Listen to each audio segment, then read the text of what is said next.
మీరెప్పుడైనా గమనించారా?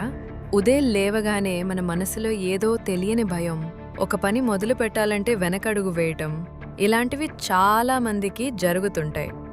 ఈ అడ్డంకులు మన జీవితంలో ప్రతి అడుగులోనూ ఉంటాయి.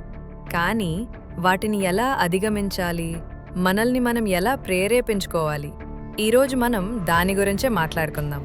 ఈ వీడియో చివరి వరకు చూడండి, ఎందుకంటే నేను మీకోసం కొన్ని సులభమైన చిట్కాలను పంచుకోబోతున్నాను. ఈరోజు మీరు దాటవలసిన ముందరి అడ్డంకులేంటని మిమ్మల్ని మీరెప్పుడైనా అడిగారా? బహుశా అదొక కొత్త ప్రాజెక్ట్ మొదలుపెట్టడం కావచ్చు, ఒక కష్టమైన సంభాషణ చేయడం కావచ్చు, లేదా కేవలం మీ బద్ధకాన్ని జయించడం కావచ్చు. మనం ఒక కొత్త పనిని మొదలు పెట్టాలంటే అది విఫలమవుతుందేమోనన్న భయం మనల్ని వెనక్కి లాగుతుంది.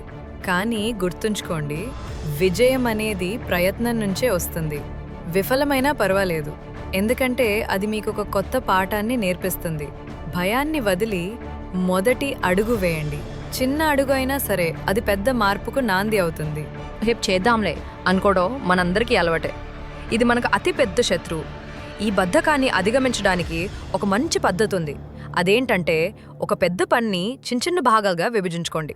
ఉదాహరణకు, మీరు ఒక పుస్తకాన్ని రాయాలనుకుంటే ఈరోజు ఒక పేజీ రాస్తాను అని లక్ష్యం పెట్టుకోండి. చిన్న లక్ష్యాలు సులభంగా సాధించవచ్చు. అవి మీకు ప్రోత్సాహాన్ని ఇస్తాయి. నువ్వు ఇది చేయలేవు అని ఎవరైనా అంటే నిరుత్సాహపడకండి. మీపై మీకు నమ్మకం ఉండాలి, ఎందుకంటే మీ సామర్థ్యం మీకు మాత్రమే తెలుస్తుంది.